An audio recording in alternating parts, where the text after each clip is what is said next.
Assalamualaikum warahmatullahi wabarakatuh. Alhamdulillah, Rabbil alamin. Shalatu wassalamu ala anbiya wa mursalin wa ala alihi wa sahbihi ajmain. Amma ba'du.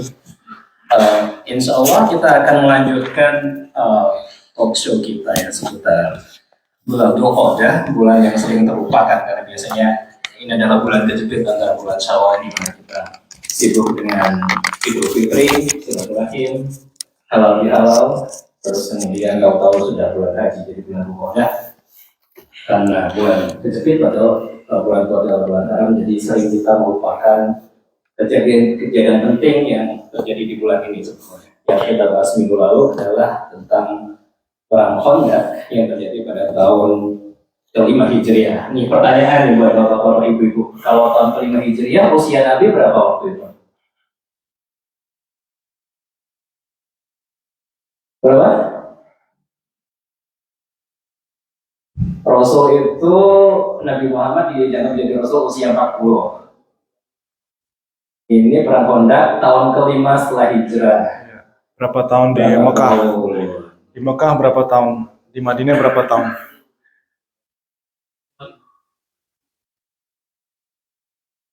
Berarti 40 tambah 13 di Mekah 53. tambah 5 berarti 58.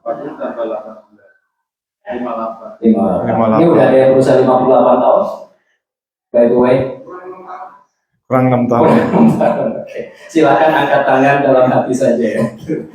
Usia masalah sensitif. Oke, jadi Rasulullah waktu perang sudah berusia 58 tahun dan ini sudah mengingat Rasulullah kalau kita sudah tahu akhir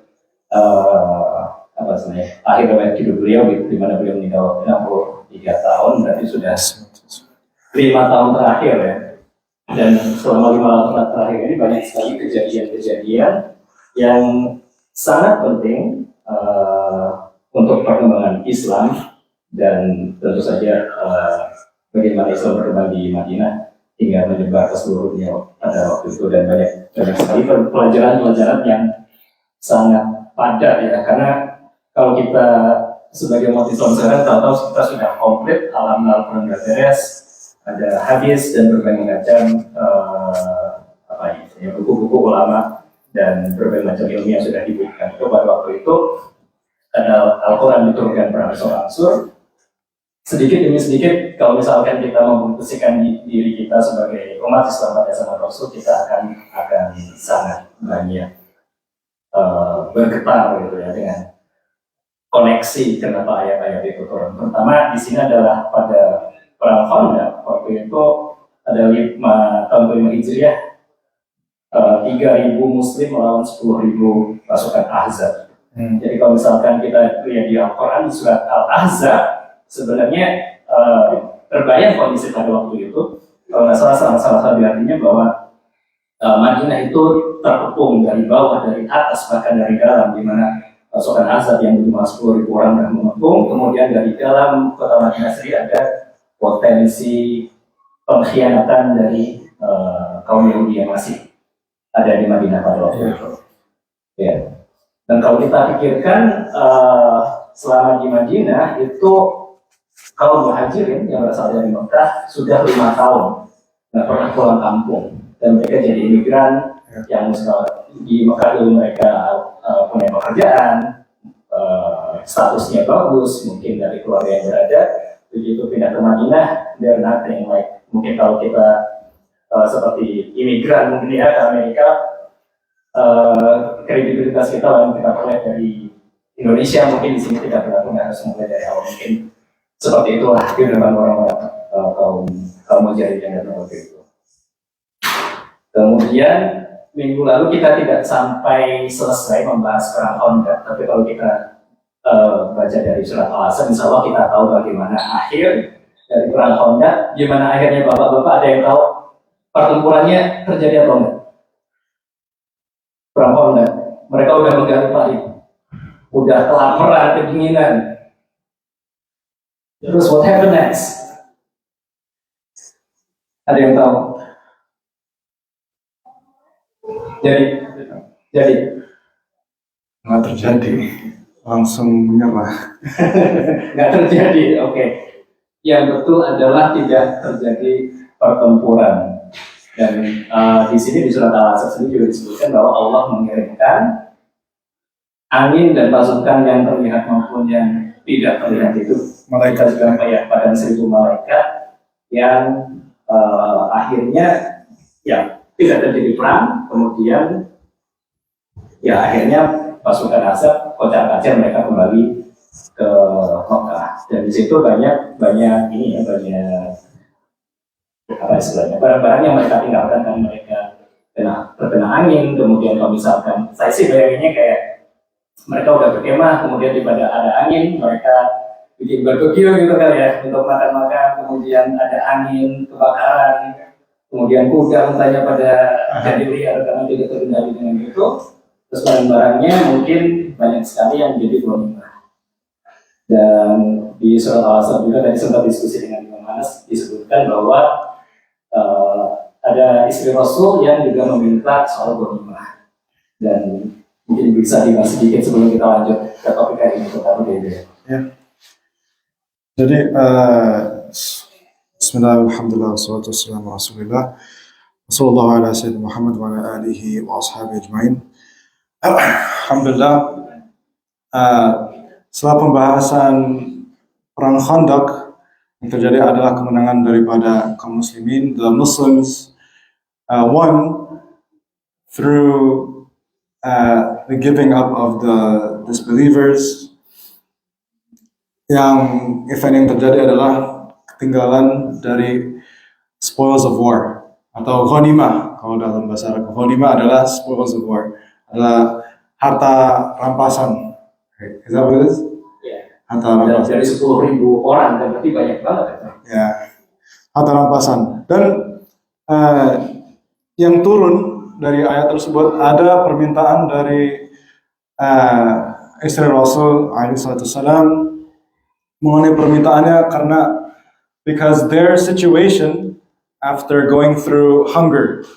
Sebelumnya kita bahas, we talked about Jabir bin Abdullah. Ketika Jabir bin Abdullah, he was able to feed and his wife 1,000 people. Ya, bisa memberi makan kepada 1.000 orang. Wahum alf, ya, wahum alf. Dari mukjizat Rasulullah SAW, dari seekor kambing dan makanan barley yang dibuat, mungkin salah satu makanannya adalah tharid. Ya, yang bisa dilihat itu makanan Rasulullah SAW, tharid, ta'ra ya dan, ya, makanan yang dibuat dibikin kayak stew. Ya, mungkin yang pas pertemuan kemarin kan kita makan kambing juga ya, jadi pas momen itu ya, makan stew juga, stew kambing. Ya, itu cukup untuk 1.000 orang. Right? It's enough for 1,000 people, and 10 people they came in, 10 people they came in. 10 people they came in, and that was enough. And that was by the mu'jiza of the Prophet. So the condition was that the people were in a grave state of hunger. Right? The conditions were very tiring. And so the wives of the Prophet, they had a request. Rasulullah, we're in a situation where, we're just living very minimal. We want a little bit more, ya Rasulullah. Kita kan udah menang, kenapa nggak bisa kita nikmati aja? Right? Why can't we enjoy the spoils of war that we've got out of Khandaq? Right? So, Allah subhanahu wa ta'ala, at that point, when ketika, istri Rasulullah SAW minta, when the Prophet's wives, they asked, the ayah comes down in Surah Al-Ahzab in verse 29. You can check that as well. In verse 28, excuse me.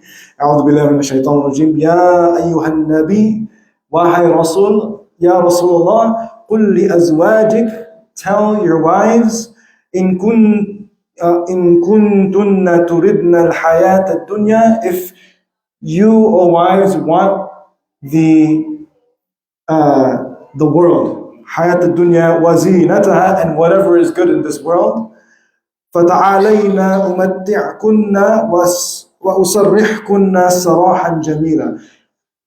Go ahead, take whatever is what you have that is in front of you. Ambillah apa aja yang ada di depan kalian dan silahkan juga wasrihkunna sarahan jamila, and also you can ya Rasulullah, let them go.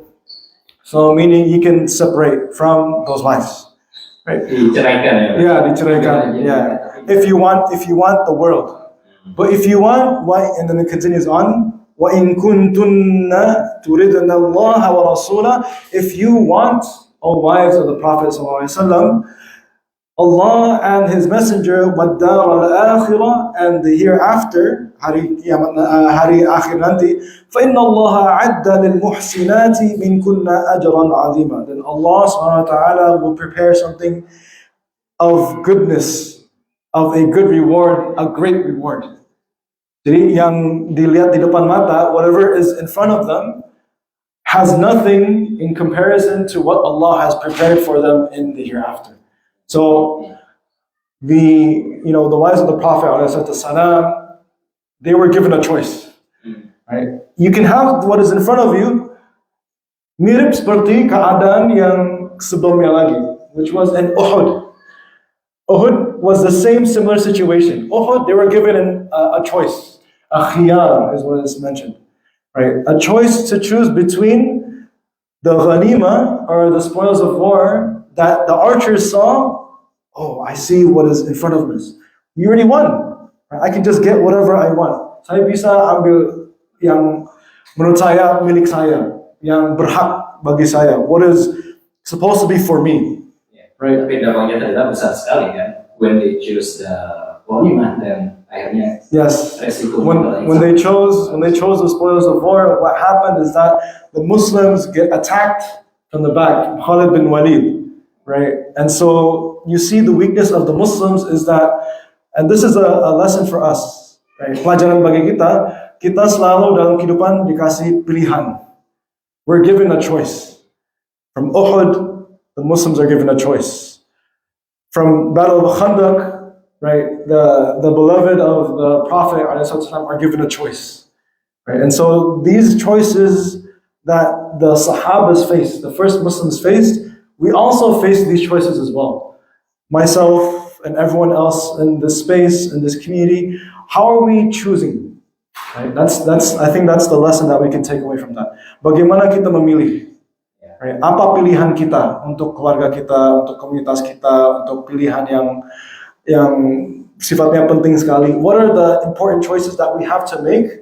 That perhaps is it for Allah and His Prophet and the Akhirah, or is it for something that is just temporary? Right? Sometimes we think that what is in front of us is what is big, and then we'll learn from Hudaybiyah that that's similar as well. It's a choice. That the Prophet ﷺ makes that choice. SubhanAllah. I think just to even close that off, because that was a choice, I think it's very interesting. I was just touched upon this point of the Khandaq part, of the idea of what they went through when going through the process of the Khandaq, because the struggle, sometimes when you think of the struggle, it's always going to be very hard. I think it is, yeah. Bahkan selama sampai perang Khandaq kan kondisi kaum muslimin selalu dalam posisi diserang terus menerus. Kita dalam posisi defensif, kita selalu dalam posisi penuh kekhawatiran. Kemudian alhamdulillah 3 perang besarnya somehow menang. Yeah, it's very interesting when you have that attitude of like, we're always being attacked, we're always on the defensive. But the attitude of the Prophet ﷺ is very interesting. Attitude from the Prophet ﷺ is very interesting, where he brings the Sahabas. I just want to bring this tidbit about the work songs of the Prophet ﷺ in the Khandaq, and then we can probably go into the Hudaybiyah, inshallah ta'ala. Just 1 or 2 of the time. Okay, 27 minutes, fine. When the Prophet ﷺ was digging in the trenches, ketika menggali Khandaq tersebut, right, which was given by the idea of Salman al-Farisi, there were work songs untuk menyemangati para umat Islam pertama. Right? So one of the work songs, and why I say work song is very interesting. Our Prophet ﷺ, so the Sahabas, they mentioned that when they're digging, they are singing. And so the idea of singing, of poetry, of nasheed, was always from the beginning, right? So you think of, Mahir Zain, you think of these people, you think of al-Burda, you think of whatever, salawat and dhikr and dua, and what you have. Yes, there is a connection of what the Sahabas and the first Muslims they did. So for example, one of them is with the Sahabas when they sung, when they were digging, Wallahi lawla Allahu mahtadayna, wala tasaddaqna, wala sallayna. By Allah, without Allah, we would have not been guided. This is what the companions are saying. Demi Allah, tanpa Allah kita tidak akan diberi hidayah. Right? Wala tasaddaqna, and without Allah, we would not be people that would give charity. If Allah didn't give us the opportunity to, we would not be people that give charity. Wala sallayna, dan kita tidak pernah akan salat. We would never pray. Only by Allah that we are able to pray. So when you think of it, it's like, they're recognizing that only by Allah this is happening. Ya, kemudian kenapa begitu? Karena mungkin pada waktu perang itu saking takut ya, kaum muslimin sampai lewat beberapa kali sholat. Yeah, because there's a point of Salat al-Khawf, I think is what happens in it, in the Khandaq. They're given dispensation, rukhsa, to be able to pray a prayer particular when you're in jihad, when you're in a situation when there's enemy in front of you or behind you. Right? So that's Salat al-Khawf, the Salat of fear. You fear for your life or the situation, and there's an opportunity for you to, and even in battle, that prayer is number one, right? That's that's the big situation. That sometimes, and this is for myself, that prayer, that we have to put priority in prayer and to build around prayer in our lives, right? And then they continue on, فَأَنزِلْنَا سَكِينَةً عَلَيْنَا, and so Allah, please send sakina, calmness upon us. وَثَبِّتَ الْأَقْدَامَ إِنْ لَاقَيْنَا, and make our feet firm if we meet the enemy. إِنَّ الْمُشْرِكِينَ قَدْ بَغَوْا عَلَيْنَا, and the mushrikeen, the polytheists, they rebelled against us. إِذَا أَرَادُوا فِتْنَةً أَبَيْنَا, and if they intend affliction, we say أَبَيْنَا, the أَبَيْكَن, right? We don't care about whatever they say. And so the Prophet ﷺ, when he says this, أَبَيْنَا, he says it 3 times. أَبَيْنَا, أَبَيْنَا, أَبَيْنَا. We don't care about what they do. We don't care about what they do. We don't care about what they do. أَبَيْنَا, أَبَيْنَا, أَبَيْنَا. There's another one where he says, the Prophet ﷺ, he says, Allahumma inna al-aisha aisha al-akhirah. Ya Allah, true living is the living of the hereafter. Kehidupan yang sesungguhnya adalah kehidupan di hari nanti. Right? فَاغْفِرْ لِلْأَنصَارِ وَالْمُهَاجِرَةِ, and so, Ya Allah, forgive the Ansar and Muhajirah. Ya Allah, forgive the Ansar and the Muhajir. And they also say, فَقَالَ الْمُجِيبِينَ, the Sahabas, they respond, لَهُ نَحْنُ الَّذِينَ بَايَعُوا مُحَمَّدًا عَلَى الْجِهَادِ مَا بَقِينَا أَبَدًا. They reply, we are those who have given pledge of allegiance. Kita yang udah sumpah bersama Rasul SAW, we made a perjanjian, we made a pledge of allegiance to the Prophet Muhammad SAW to observe jihad as long as we live. Right? So, this is very interesting that when they are in the thick of it, the Sahabas, they are doing what is known as work song. There's a history of work song in the Muslim tradition that, some say, ada yang berkata, orang Muslim pertama, the first Muslims here, they have this similar tradition of work songs as well. So if you look into Black history of the enslaved, in the United States, sejarah keislaman di Amerika ini, ada juga yang dinamakan work song as well. So there is a history of work songs in the Americas. It's called, if you search up work songs, it'll come up, and they have similar intonations and rhythms. And so, many researchers, they say that this stems from the adhan of the Muslims, of what passes down. And then, you have more researchers that say that jazz music and the blues, if you like jazz or blues, that stems from the Muslims, from the adhan. And wallahu alam, and how that stems further, but there is a connection because they say 20-30% of the Muslims, sekitar 20-30% dari orang yang istilahnya diculik dari Afrika Yeah. di Amerika Serikat saat ini adalah orang Muslim, right? And so there's a history of Islam in America here. And I want to share this this work song thing. It's very interesting. The work song as well happens in South Africa, and I'll share. Yeah, and so they also have a work song because they needed, this was something to keep their spirits up. Untuk semangat. Yeah, there are things that we need for motivating ourselves. There's a clip that I can share, inshallah. I'll play right now. It's a very nice one.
So this work song, it stems from South Africa. So Africa Janubia, right? And so why South Africa? What is the connection? Why I'm connecting to this? This tidbit is what happened is that I'll read the caption. It said, it's called the South African style nasheeds or lagu. Lagu. Laguu. Lagu in Indonesian means like song or sound, right? Apparently, when the Muslim slaves were brought from Indonesia and Malaysia, they would disguise their recital of Quran in these tunes. This is a dhikr, which is compiled by the Imam al-Haddad. So it's Ratib al-Haddad. So if you search Ratib al-Haddad, it will come up. It's one of the dhikrs. So like think Ma'thurat by Hassan al-Banna and like Husn al-Muslim and so forth, Qahtanani.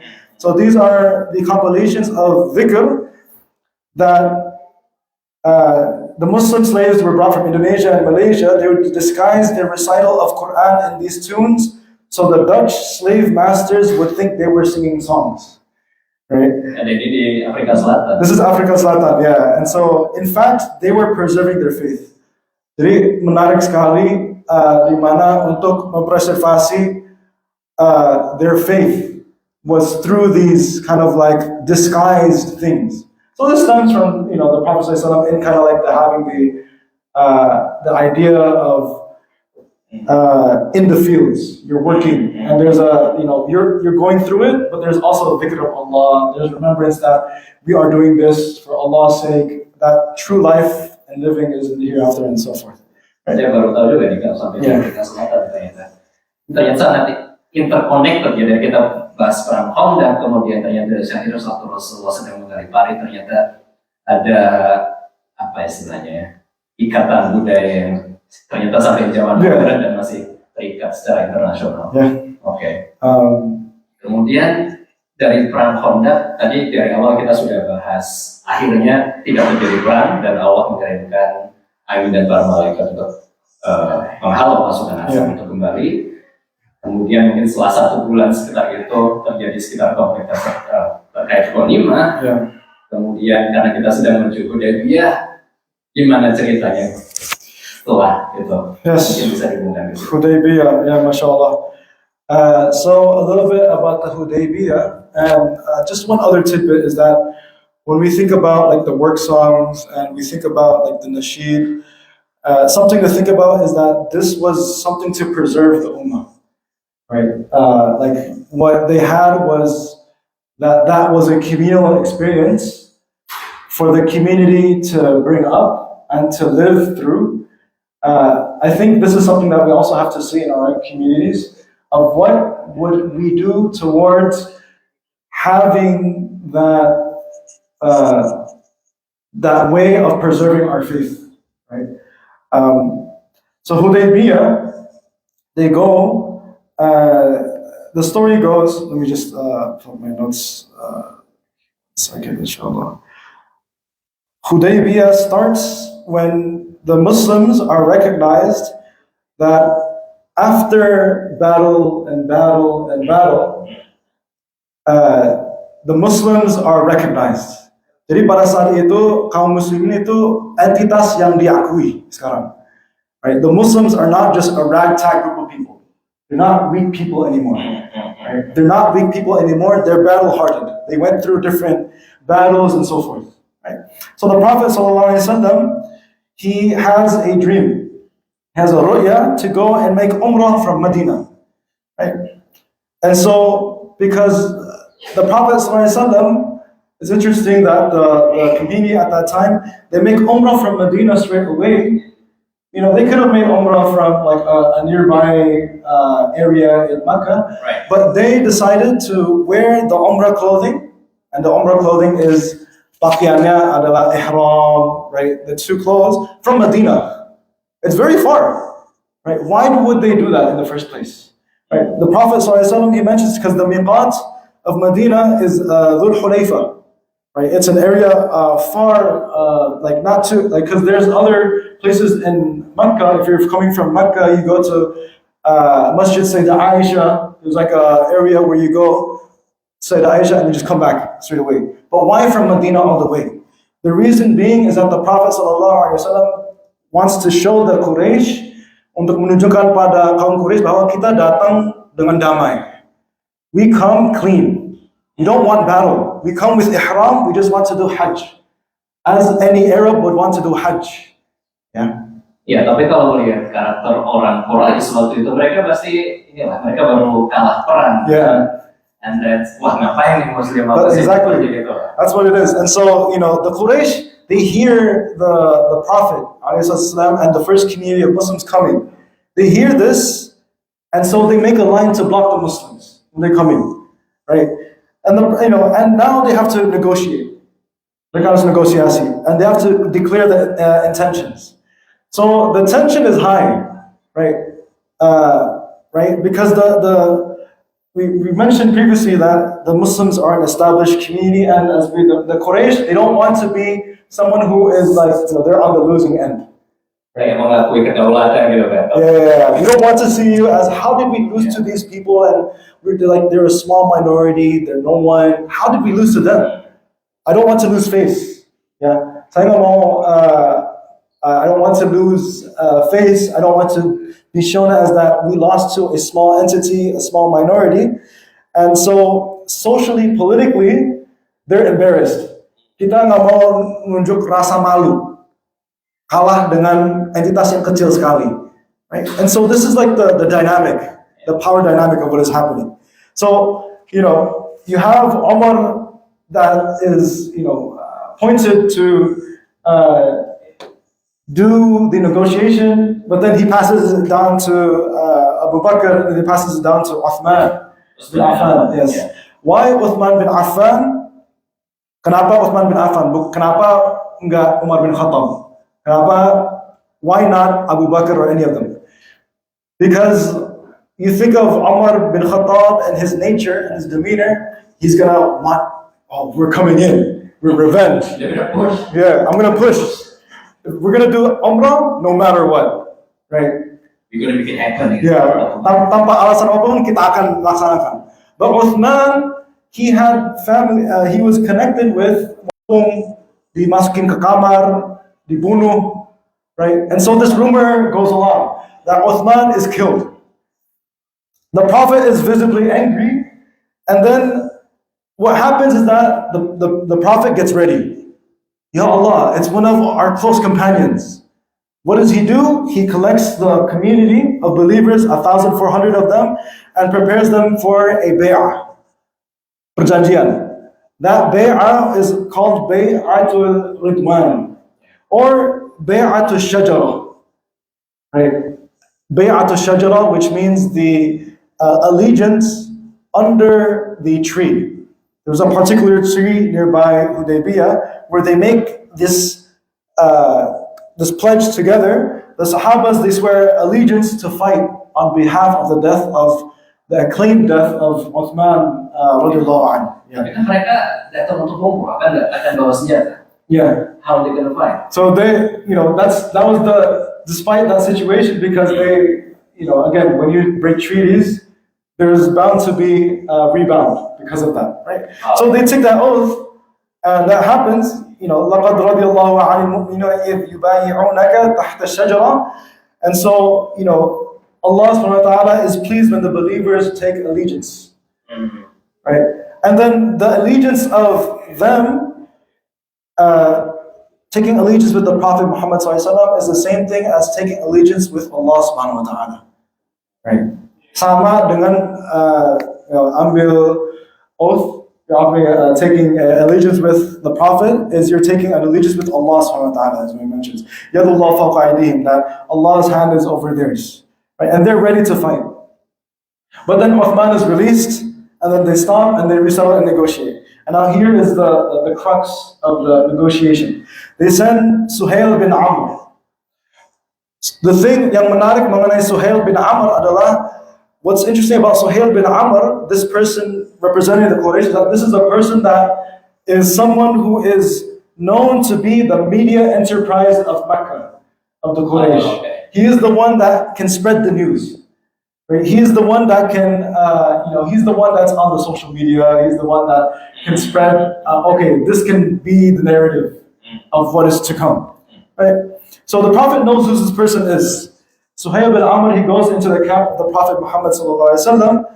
Then what happens is, it's not a one-to-one, we meet the Quraysh and the Muslims, and it's, okay, we shake hands, let's call it a day. It's awkward. Kaya aneh gimana? Because first off, the Muslims, again, they are a community where they were assumed to be like very weak. Yeah. Right? Yeah. And then the Quraysh are coming in, they've been embarrassed, and they want to show that they want to show who's boss. Right? Siapa yang, who's in charge here. Right? So it's kind of awkward. Aneh, right? It's an awkward situation because of the power dynamics, right? So, you have this kind of dynamic, right? Itu dia berasal dari Taif bukan Pak? Suhail. I'm not too sure. I'm not too sure about that. Ya, kalau nggak salah waktu itu memang kondisi waktu itu di Arabia, yang kota besar itu Mekah dan Taif. Jadi Madinah itu kayak kampung lah. Yeah. The Medina itself is an agrarian, farming area. So it's a smaller thing compared to the bustling Meccan city, right? We continue on. Suhail bin Amr, they want to come to a conclusion, right? To a conclusion about what we can do. What are we negotiating? Negociasi, right? This is the negotiations that happens. Suhail says, so the Prophet ﷺ says, the Muslims begin as how they typically begin.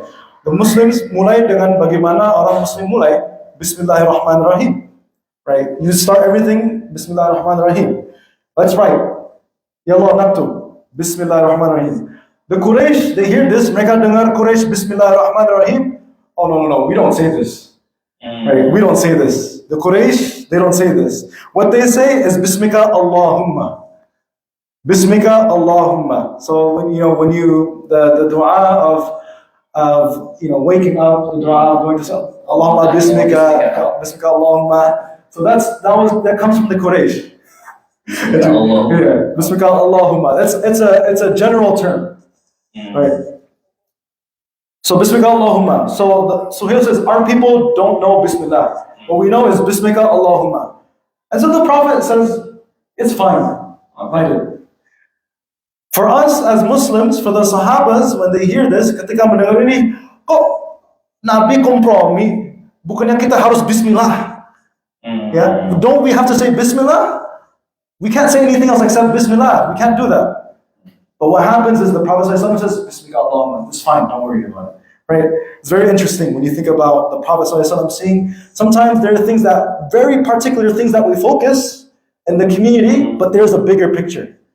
Ada hal-hal yang kita fokus itu mungkin sangat technical sekali, tapi ada bigger picture yang harus kita menjaga dan melihat lagi. But not everybody can say that. Yeah. So the Prophet ﷺ is showing them, is teaching us, not just showing them, is teaching us how we move, how we maneuver. If there is a situation in the community, mungkin ada segi teknis, mungkin ada satu hal, oh ini harganya ini sekian, ini harganya sekian, tapi kan harus begini dan harus begitu. But we're seeing the bigger picture. And so, my conclusion of Hudaybiyah is that this, like for example, the Masjid al-Tahir, alhamdulillah, we have this. There's some things that technically is hard. The parking is a big situation. Masalah parkiran susah banget, right? It's a parking situation. But that's very technical things. But what we see is, later the Muslims, they're established. There's a physical place. Masjid al-Tahir itu ada bentuk fisiknya. There's a physical place where people can say, oh, if you want to see Muslims, they're here, right? They're recognized. Kita diakui, right? There's a recognition that the Muslims are here. So the Prophet ﷺ, he says, it's fine. And then the Prophet ﷺ continues on. The Prophet ﷺ, he says, the Prophet ﷺ, oh, do you know who I am? I'm the Prophet of God, this and that, and so forth. Bukankah kalian tahu itu siapa saya? Right? Who do you think I am? Right? The Prophet was never that. And then so he writes, هذا ما صلح رسول الله وسهيل بن عمرو. This is what was drawn up for a reconciliation between the Rasul sallallahu alaihi wasallam and Suhail bin Amr. Ini yang ditulis sebagai perjanjian antara Rasul sallallahu alaihi wasallam dan Suhail bin Amr. Tapi kata Suhail bin Amr, what Suhail bin Amr mentions is interesting. He says, لو شهدت أنك رسول الله, if we have witnessed that you are the Prophet of God, we would have never fought you.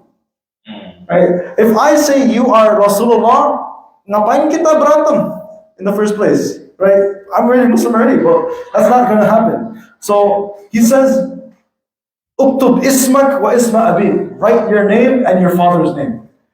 Nulis, write bapa namamu dan ayahmu. Right? Muhammad bin Abdullah.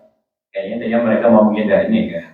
Sahadat dan mengakui Allah. Yeah, udah selesai. Why are we fighting in the first place? If I say that you are Rasulullah, no. We see you as Muhammad bin Abdullah. Right?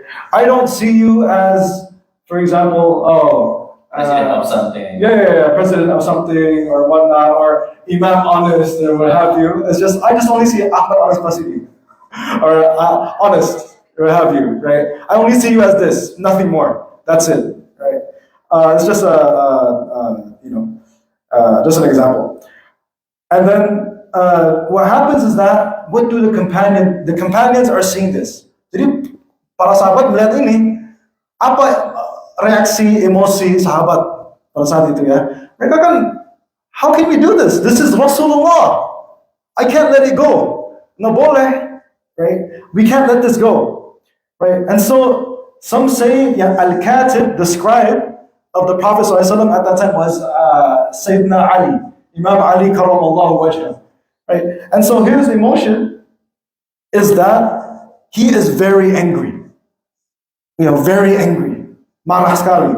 And so Ali is told to erase, Imhuha ya Ali, hapuslah kata ini ya Ali, erase this ya Ali. And Ali responds, I can't erase this. Ya Rasulullah, I can't erase this. Orang yang menantang perintah Rasul apa? Maksiat, dosa. Apakah itu dianggap dosa? Right? Is that considered going against the literal command of the Prophet sallallahu alaihi wasallam? Yeah. But what happens is that to the point where the Prophet sallallahu alaihi wasallam, he shows tell me where to erase. And the Prophet SAW with his blessed hand, Rasulullah SAW menghapus dengan diri sendiri. Rasul nggak bisa baca kan? Apa yang harus? Unlettered. Yeah, unlettered. So it says, show where it is, and then he erases it. And then, you have 4 things that are written up as the parts of the pact. Number 1, the peace treaty is for 10 years. 10 tahun. So no fighting for 10 years. Number 2, the Muslims make pilgrimage tahun depan, next year. And they can only stay for 3 days. Right? The thing is like, siap-siap udah 1.500 orang. and they're right outside Medina, they're right outside Makkah. They're already ihram, right? They're already ready. Ini kayak kita datang ke Saudi terus kecegat imigrasi kali ya. She's saying that it's as though you go to the immigration, you're going to Hajj. You're going to Hajj, and then the immigration said, oh, no, you go back to America.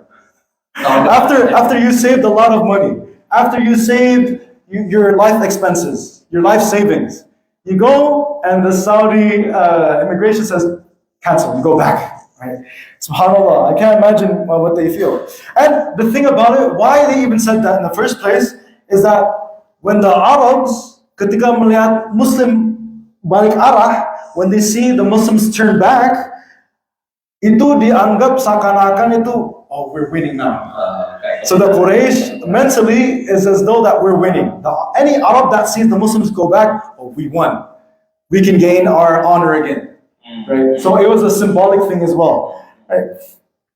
And so number 3 is that if any Quraysh, they become Muslim, or they lose their loyalty to the Quraysh, they cannot go to Medina. They are told to go back.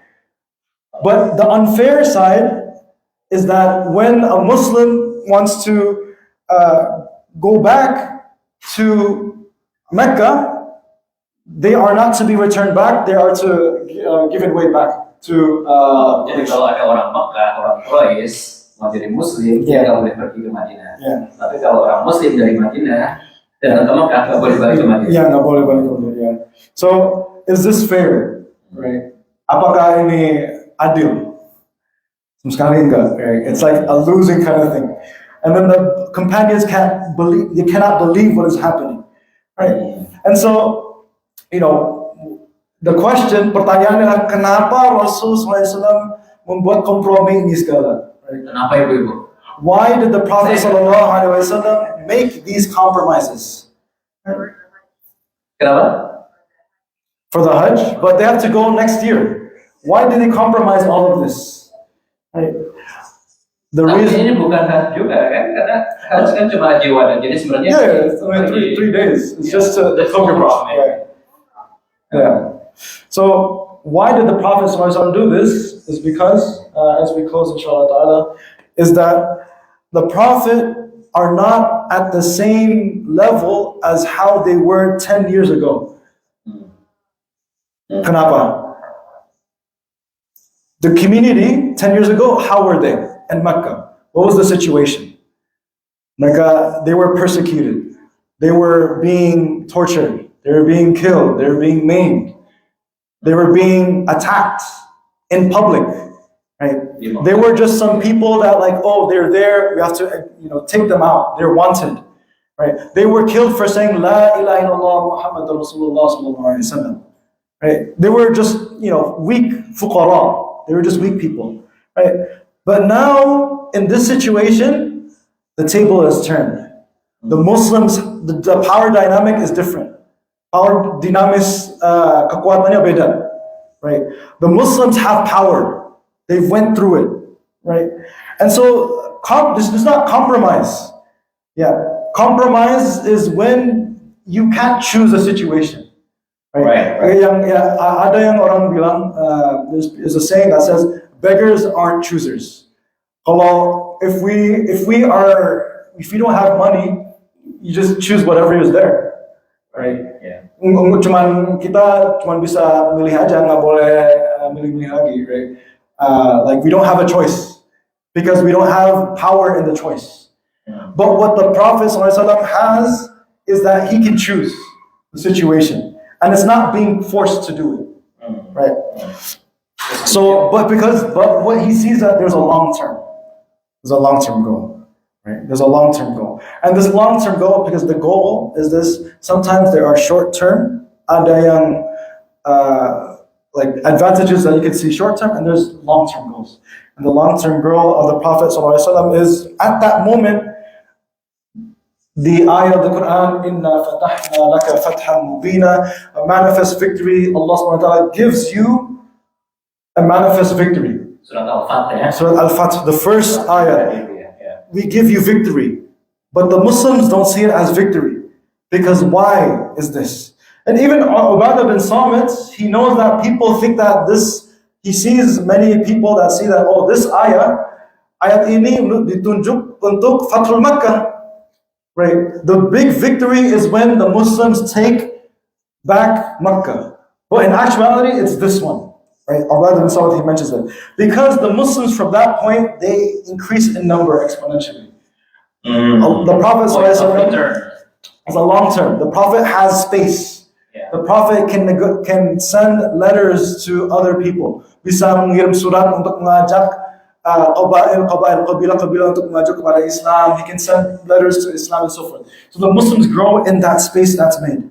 And so the Prophet ﷺ, he sees this and he knows this. Ya. Right. Dan setelah 19 tahun ya, perjanjian Hudaybiyah kan tahun ke-6 Hijriah 1 tahun, dan jadi Rasulullah sudah 59 tahun, sudah 19 tahun berdakwah, dan akhirnya setelah 19 tahun, very long time, akhirnya kondisi Muslim is better. Kita punya situasi beberapa perang, kemudian akhirnya ada kebebasan untuk berdakwah dalam kondisi damai. Tanpa harus takut diserang mungkin, karena ada perjanjian damai ini ya. Ya, perjanjian damai artinya we are on the same level.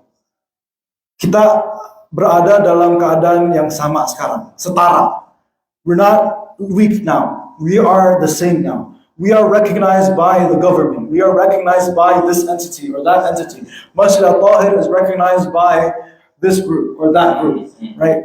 Idul Fitri diakui di California misalnya gitu. Yeah. So, and so what is mentioned is that Hajj is a very Arab thing. Jadi kalau haji itu kebiasaan orang Arab. So the Muslims now, they're not something as, they're not like Arab yang aneh, right? But they're Arabs that are not weird, but they're true Arabs. Because they do Hajj as well. Diakui. So there is a kind of an understanding that to be Muslim and to be Arab, there's no contradiction anymore. I see. Jadi kayak misalkan orang Arab sudah bekerja dengan haji, dengan tapi itu orang biasa. Bagaimana mesti melakukan umroh itu? Yeah, and so when this is recognized, to be Muslim and to be Arab is no contradiction. So as the same thing as, if you are coming from Egypt, if you're Egyptian Muslim, biasa, it's normal. To be Indonesian Muslim is to be normal. To be Bengali Muslim is to be normal. But when you hear someone that is American Muslim, how? Bagaimana, right? There's going to be clash. But when you hear someone who is Indonesian Muslim, wajar. Konflik identitas ya. Yeah. So this solidified their identity. This solidified their identity, right? So this is, this is what was taken to be from them, that the Prophet ﷺ, from just saying, Imhuha ya Ali, hapuslah itu ya Ali, this is something that, the Prophet ﷺ says that erase it, Ya Ali, the bigger things are more important, right? Sometimes you have to overlook the small things. There are kids that are running around. They're making noise. Look at the bigger picture. They're going to grow up and they remember, I used to run in the masjid. I like going to the masjid now because I used to be okay in the masjid. That's the long term, right? There used to be people that it's their first time in the masjid and they don't know how to wear properly. Right. Let it go. Imhuha ya Ali. Biarkan saja ya Ali. Right? Later on they say, this is a masjid where I used to go. I never knew how to wear and do something properly. Now I know. Dalam banget ya ternyata hapuslah Ali, tapi ternyata bisa diaplikasikan ke dalam berbagai situasi. Yeah. This and Manarik, this was also towards someone who is, a mushrik, right? As someone who is a disbeliever, right? What about our own family? Imhuha ya Ali, biarkan saja, right? There's a longer term.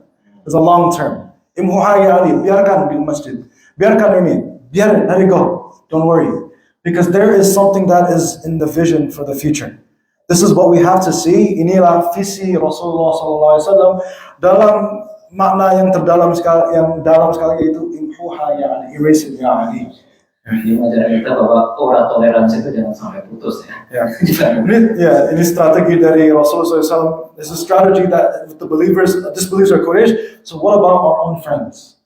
What about our own relatives? Imhuha ya Ali, hapuslah ya Ali. Right? This is what we have, and so we have to really think about how we use this in our families.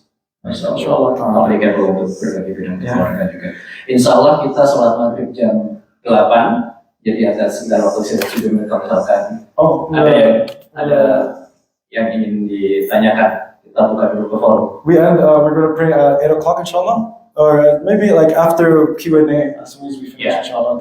Jadi kalau misalkan sekarang ada yang mobilnya batal bisa dulu lagi dipersilakan. Kemudian kalau misalkan ada pertanyaan disilakan. Kalau ada pertanyaan bapak-bapak, ibu-ibu, other questions?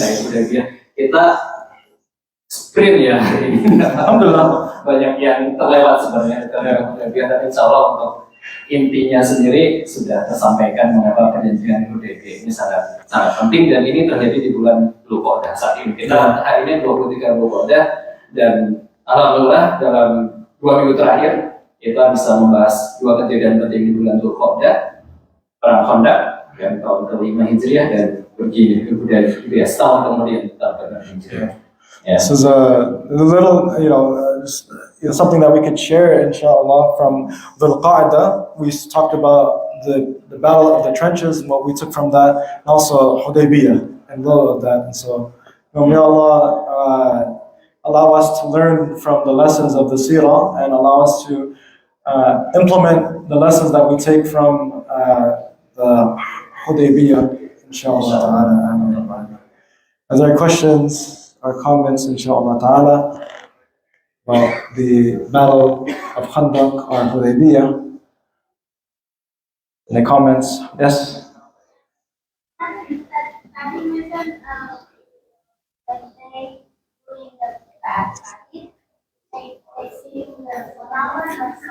Yes. Hello? Yes. Yeah. You want the lyrics? I have it. Okay. Inshallah. Okay. Buat referensi konsideran. Maybe there is something on YouTube about that, the lyrics. But this is from my teacher. He mentioned this. لولا الله لاهتدينا. Saya cuma abaina, which means we're not doing that. The abaikan, abai, which means to we're not about that. We're not doing that. Right? Abaina. It comes from the Arabic, from the Arabic to the Indonesian. Abaikan, right? So Abba was takbar. That Shaitan, when he was told to make sajda to Adam alayhi salam, he said Abba was takbar, as Allah subhanahu wa ta'ala he mentions about this, right? Alhamdulillah. So I have it. I can send it inshallah ta'ala. Okay. Any more question? Otherwise, closing remarks, and we're gonna prepare for Maghrib Jamaah. Inshallah. Okay. 1, 2, last 1, 3. Okay. So. Okay. Inshallah, we can end. Inshallah ta'ala. We ask Allah subhanahu wa ta'ala to allow us to learn from the seerah of the Prophet Muhammad sallallahu alaihi wasallam and to implement it in our lives. We ask Ya Allah to allow us to learn from the lessons of Hudaybiyah, the lessons of compromise, the lessons of what to see the bigger picture. Untuk bisa melihat gambar yang lebih besar lagi. Ya Rabbil Alameen. We ask Ya Allah to help us in being able to be like the Prophet sallallahu alaihi wasallam. Ya Rabbil Alameen. ربنا آتنا في الدنيا حسنة وفي الآخرة حسنة وقنا عذاب النار وصلى الله على سيدنا محمد وعلى آله وأصحابه أجمعين والحمد لله رب العالمين. We can end with كفارة المجلس. سبحانك اللهم وبحمدك نشهد أن لا إله إلا أنت نستغفرك ونتوب إليك. And سورة العصر. بسم الله الرحمن الرحيم. والعصر إن الإنسان لفي خسر إلا الذين آمنوا وعملوا الصالحات وتواصوا بالحق وتواصوا بالصبر. الحمد لله رب العالمين. جزاكم الله خير. السلام عليكم ورحمة الله وبركاته. Salat maghrib dulu. Jazakumullah khairan. Terima kasih kepada teman-teman, ibu-ibu, bapak-bapak, adik-adik, kakak-kakak semua yang menyimak video ini. Salat maghrib dulu.